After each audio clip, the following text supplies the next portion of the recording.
Hi friends, பழைய plastic வளையல் இருந்துச்சுன்னா தூக்கி போடாதீங்க. அதை வச்சு ஒரு யூஸ்ஃபுல்லான ஆர்கனைசர் தாங்க ரெடி பண்ண போகிறோம். நம்ம கிச்சனில் பாத்ரூமில் ஆணியில் அடிக்க வேணாங்க. ஸோ ஈஸியாக அந்த வளையலை வச்சு நம்ம எப்படி ஆர்கனைஸ் பண்ணுறதுன்ட்டு பார்க்கலாம். Welcome to kitchen tips in Tamil. First இப்போ என்னென்னு பார்க்கலாங்க.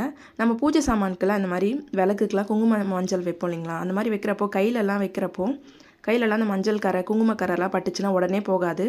நம்ம எங்கேயாச்சும் ஆஃபீஸ்க்கு போகணும் இல்லை ஸ்கூலுக்குலாம் போகணுன்னா அந்த டைமில் அந்த கரை வந்து அப்படியே இருக்கும், ஒரு மாதிரி இருக்கும். ஸோ அந்த மாதிரி ஆகாமல் இருக்கிறதுக்கு இந்த மாதிரி பட்ஸ் இருந்தால் எடுத்துக்கோங்க. இந்த மாதிரி பட்ஸில் நீங்கள் மஞ்சள் வச்சுட்டு ஒரு பக்கம் மஞ்சள் வச்சுட்டு இன்னொரு பக்கம் குங்குமம் வைக்கிறதுக்கு நம்ம யூஸ் பண்ணிக்கலாம். இந்த மாதிரி வைக்கிறப்போ கையிலலாம் அந்த குங்குமம் மஞ்சள் ஆகாதுங்க. ஸோ ஸ்கூலுக்கு போகிற பிள்ளைங்க இல்லை வேலைக்கு போகிறவங்களுக்குலாம் இது ரொம்ப யூஸ்ஃபுல்லாக இருக்கும். அந்த கரை வந்து போகவே போகாது, ரொம்ப டைம் எடுக்கும் அது போகிறதுக்கு. நம்ம சமைக்கும் போது கூட பார்த்திங்கன்னா இட்லியில் சமைக்கிறப்போ அந்த மஞ்சள் குங்குமக்கரெல்லாம் அப்படியே அந்த இட்லியிலலாம் படும். ஸோ இந்த மாதிரி ப்ராப்ளம் அவாய்ட் பண்ணுறதுக்கு இந்த மாதிரி நீங்கள் இயர்பட்ஸ் யூஸ் பண்ணி நீங்கள் குங்குமம் மஞ்சள் வச்சு பாருங்கள். ஒரு முறை ட்ரை பண்ணி பாருங்கள், ரொம்ப யூஸ்ஃபுல்லாக இருக்குங்க. அடுத்துட்டு இப்போ என்னென்னு பார்க்கலாம். நம்ம சப்பாத்திக்கு பூரிக்கெலாம் இந்த மாதிரி மாவு பேசுவோம் இல்லைங்களா? அப்போது சின்ன சின்ன உருண்டைகளாக நம்ம போடுறதுக்கு ரொம்ப கஷ்டப்படுவோம், ரொம்ப நேரம் டைம் எடுத்துக்கும். ஸோ இந்த மாதிரி ட்ரை பண்ணி பாருங்கள். இந்த மாதிரி நீங்கள் பிசைஞ்ச மாவை இந்த மாதிரி ஸ்ட்ரைட்டாக நீங்கள் இந்த மாதிரி நீட்டாக பண்ணிவிட்டு அதுக்கப்புறம் நைஃப் எடுத்துக்கோங்க. ஸோ சின்ன சின்ன பீஸாக இந்த மாதிரி கட் பண்ணிக்கோங்க. நீங்கள் பூரி செய்ய போகிறீங்கன்னா கொஞ்சம் சின்ன பீஸாக பண்ணிக்கோங்க, இல்லை சப்பாத்தி செய்ய போகிறீங்கன்னா கொஞ்சம் பெரிய சைஸில் நீங்கள் கட் பண்ணிக்கோங்க. இந்த மாதிரி நீங்கள் கட் பண்ணிவிட்டு அதுக்கப்புறம் அந்த பீசஸ் எடுத்து நீங்கள் உருண்டைகளாக பண்ணிங்க அப்படின்னா ரொம்ப ஈஸியாக இருக்குங்க. கொஞ்ச நேரத்தில் நம்ம இந்த உருண்டைகளை ரெடி பண்ணிடலாம். நம்ம கொஞ்சம் கொஞ்சமாக எடுத்து பண்ணுறப்போ ரொம்ப டைம் எடுக்கிற மாதிரி இருக்கும், சைஸும் ஈவனாக கிடைக்காது. பட் இந்த மாதிரி நம்ம நைஃப்பில் வச்சு நம்ம கட் பண்ணிவிட்டு அதுக்கப்புறமா நம்ம உருண்டை பண்ணோம் அப்படின்னா ரொம்ப ஈஸியாக பண்ணிடலாம், டைமும் நிறைய சேவ் ஆகும். ட்ரை பண்ணி பாருங்கள். அடுத்து பார்க்கலாங்க. நம்மக்கிட்ட பழைய இது மாதிரி பிளாஸ்டிக் வளையல் இருந்துச்சுன்னா அதை வேஸ்ட்டாக தூக்கி போடாதீங்க. நிறைய விஷயத்துக்கு நம்ம இதில் யூஸ் பண்ணலாம். நம்ம சேனல்லேயே நிறைய வீடியோஸ் போட்டிருக்கேன். ஸோ இப்போ என்ன ஐடியா பார்க்க போகிறோன்னு பார்த்தீங்கன்னா, இந்த மாதிரி ஒரு பிளாஸ்டிக் வளையல் எடுத்துக்கிறேன். என்கிட்ட சின்ன சைஸ் தாங்க இருந்துச்சு, பெரியவங்க போடுற சைஸ் இல்லை, குழந்தைங்களுடைய வளையல் தான் இருந்துச்சு. இப்போ இதில் செல்லோ டேப் எடுத்துக்கோங்க. இதை வந்து 4 பாகமாக நம்ம இந்த மாதிரி டேப் போட்டு 4 பார்ட்டிஷன் வர மாதிரி நம்ம இந்த மாதிரி ஒட்டிக்கலாம். ஸோ மேலே கீழே அந்த மாதிரி ஒட்டிடுங்க. இப்போ 4 பாகம் வரா மாதிரி நான் அதில் ஒட்டுறேன். இதே பெரிய சைஸ் வளையலாக இருந்துச்சுன்னா 6 பாகம் கூட வரா மாதிரி நம்ம 6 பார்ட்டிஷனாக நம்ம இந்த மாதிரி டேப் ஒட்டிக்கலாம். இப்போ இந்த மாதிரி டேப் ஒட்டிட்டு இதை நம்ம எதுக்கு யூஸ் பண்ண போகிறோம்னு பார்த்தீங்கன்னா, ஒரு ஸ்டாண்டாக தாங்க யூஸ் பண்ண போகிறோம். நம்ம கிச்சனில் ஸ்பூன் போட்டு வைக்கிறதுக்கு, கத்தி, சிசர் இதெல்லாம் போட்டு வைக்கிறதுக்கு இது ரொம்ப யூஸ்ஃபுல்லாக இருக்குங்க. அதே மாதிரி லைட்டர்லாம் கூட நம்ம இதில் மாட்டி வைக்கலாம். ஸோ இதை நம்ம ஒரு சூப்பரான ஒரு ஸ்டாண்டாக நம்ம யூஸ் பண்ணிக்கலாம். இப்போ ஒரு துணி காய வைக்கிற கிளிப் எடுத்துக்கோங்க. இதை நீங்கள் இந்த மாதிரி கிச்சனில் டைல்ஸில் ஒட்டிடுங்க. ஒட்டிட்டு இந்த துணி காய வைக்கிற கிளிப்பை டபுள் சைட் டேப் போட்டு நான் ஒட்டிடுறேன். இப்போது இந்த வளையலை வந்து நீங்கள் அந்த துணி காய வைக்கிற கிளிப்பில் இந்த மாதிரி மாட்டி விட்டுருங்க. இந்த மாதிரி மாட்டி விட்டுட்டிங்க அப்படின்னா இப்போ இதில் 4 பார்ட்டிஷனாக இருக்குது இல்லைங்களா? இதை வந்து நம்ம ஸ்பூன்லாம் போட்டு வைக்கிறதுக்கு யூஸ் பண்ணிக்கலாம்.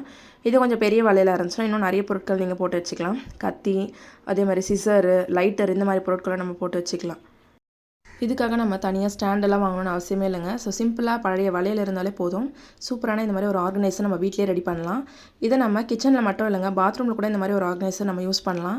ஸோ ப்ரஷ் எல்லாம் போட்டு வைக்கிறதுக்கு நம்ம ஸ்டாண்ட் வந்து வாங்குவோம் இல்லைங்களா? ஸோ சிம்பிளாக நம்ம இந்த வளையலை வச்சு நம்ம இந்த ப்ரஷ்ஷும் நம்ம ஆர்கனைஸ் பண்ணி வைக்கலாங்க. இது ரொம்ப யூஸ்ஃபுல்லாக இருக்கும். ஏன்னா ப்ரஷ் பார்த்திங்கன்னா பாத்ரூமில் அங்கங்கே கீழே விழுந்துடும். ஸோ இந்த மாதிரி நீங்கள் ஒரு வளையல் ஆர்கனைஸ் பண்ணி வச்சிங்கன்னா பார்க்க ரொம்ப அழகாக இருக்கும். குழந்தைங்களும் இதை இன்ட்ரெஸ்ட்டாக வந்து ஆர்கனைஸ் பண்ணி வைப்பாங்க. இது நமக்கு ரொம்ப ஹெல்ப்ஃபுல்லாக இருக்கும். ட்ரை பண்ணி பாருங்கள். நம்ம வீட்டில் இந்த மாதிரி காஞ்சி போன எலுமிச்சை பழம்லாம் நிறைய இருக்கும். ஸோ அது மாதிரி காஞ்சி போயிடுச்சு அப்படின்னா அதை வேஸ்ட்டாக தூக்கி போடாதீங்க. க்ளீனிங் பண்ணுறதுக்கு நம்ம யூஸ் பண்ணிக்கலாம். ஸோ நம்ம வாட்டர் பாட்டிலில் ஒரு மாதிரி பேட் ஸ்மெல் வரும் இல்லைங்களா? அந்த பேட் ஸ்மெல் வராமல் இருக்கிறதுக்கு இந்த மாதிரி எலுமிச்சை பழத்தை நாளாக கட் பண்ணிக்கோங்க. இந்த மாதிரி சின்ன சின்ன பீசஸாக கட் பண்ணி அதில் போட்டுருங்க. கொஞ்சம் கல்லுப்பு போட்டுக்கோங்க. இப்போ இதில் கொஞ்சம் சுடு தண்ணி ஊற்றி ஒரு 5 நிமிஷம் நல்லா ஊற விட்டுருங்க. அதுக்கப்புறம் நம்ம இதை நல்லா ஷேக் பண்ணி வாஷ் பண்ணோம் அப்படின்னா நல்லா அந்த லெமனுடைய ஃப்ளேவர் வருங்க, பேட் ஸ்மெல்லாம் வராது. நம்ம எலுமிச்சை பழ தோலை கூட நம்ம இதை யூஸ் பண்ணிக்கலாம். எலுமிச்சை பழம் இல்லாத டைமில் அந்த தோலை வந்து நம்ம வேஸ்ட்டாக தூக்கி போடுவோம் இல்லைங்களா? ஸோ அந்த தோலை கூட நம்ம கட் பண்ணிவிட்டு இந்த மாதிரி போட்டு க்ளீன் பண்ணுறதுக்கு யூஸ் பண்ணிக்கலாம். நல்லா உங்களுக்கு அந்த லெமன் ஃப்ளேவர் கிடைக்கும். அதனால் பேட் ஸ்மெல்லாம் வராது. ட்ரை பண்ணி பாருங்கள். இப்போ நான் 5 நிமிஷம் இதை நான் அப்படியே ஊற வச்சுட்டேங்க. இப்போ வாஷ் பண்ணி காமிக்கிற பாருங்கள், நல்லா ஃப்ரெஷ்ஷாக இருக்குது. அந்த ஃப்ளேவர் ரொம்ப சூப்பராக இருக்குங்க. உங்கள் குழந்தைங்களுடைய வாட்டர் பாட்டிலை இந்த மாதிரி நீங்கள் 2 நாளைக்கு ஒரு முறை இந்த மாதிரி க்ளீன் பண்ணி பாருங்கள். ரொம்ப ஃப்ரெஷ்ஷாக இருக்கும், ஹைஜீனிக்காகவும் இருக்கும். ட்ரை பண்ணி பாருங்கள். நம்ம முட்டைலாம் வேக வச்சோம் அப்படின்னா அந்த ஓடு வந்து சரியாக உரிக்க வராதுங்க. அப்படியே அந்த முட்டையெல்லாம் அந்த ஓடு கூடவே ஒட்டிக்கும். ஸோ அந்த மாதிரி வராமல் இருக்கிறதுக்கு இந்த மெத்தட் ட்ரை பண்ணி பாருங்கள். நீங்கள் எப்போ முட்டை வேக வச்சாலுமே அதில் கொஞ்சம் கல்லுப்பு போட்டுருங்க. அதுக்கப்புறம் ஒரு 1/2 ஸ்பூன் அளவுக்கு ஆயிலை விட்டுக்கோங்க. இந்த மாதிரி நீங்கள் ஆயில் விட்டுட்டு அதுக்கப்புறம் கொதிக்க வச்சிங்க அப்படின்னா நம்ம முட்டையை தோல் உரிக்கிறப்போ அந்த சூப்பராக வருங்க. கொஞ்சம் கூட அந்த முட்டை உடஞ்சி வெளியவும் வராது, லீக் ஆகாது. அதே மாதிரி அந்த ஓடும் உங்களுக்கு தனியாக வந்துடும். முட்டை நல்லா முழுசாக கிடைக்கும். இந்த மெத்தட் ட்ரை பண்ணி பாருங்கள். இப்போ பாருங்கள், நான் உரிச்சதுக்கப்புறம் காமிக்கிறேன். ஸோ நீங்கள் ஏதாச்சும் ஃபங்க்ஷன் டைமில் இந்த மாதிரி முட்டை நிறைய வேக வைக்கிறீங்கன்னா இந்த மெத்தடை ஃபாலோ பண்ணுங்கள். ஏன்னா ஃபங்க்ஷன் டைமில் கெஸ்ட்டெல்லாம் வருவாங்க. அந்த டைமில் முட்டைலாம் டேமேஜாக இருந்தால் நல்லாவே இருக்காது. ஸோ இந்த மாதிரி நீங்கள் ஆயில் விட்டுட்டு நீங்கள் உரிச்சிங்க அப்படின்னா உங்களுக்கு சூப்பராக வரும். ஓகே ஃப்ரெண்ட்ஸ், இந்த டிப்ஸ்லாம் உங்களுக்கு யூஸ்ஃபுல்லாக இருக்கும்னு நினைக்கிறேன். இதில் எந்த டிப் ரொம்ப யூஸ்ஃபுல்லாக இருந்துச்சு மறக்காமல் கமெண்ட்டில் சொல்லுங்கள். அண்ட் இந்த மாதிரி யூஸ்ஃபுல்லான வீடியோஸை மிஸ் பண்ணாமல் பார்க்க நம்ம சேனலை மறக்காமல் சப்ஸ்கிரைப் பண்ணிக்கோங்க. தேங்க்யூ.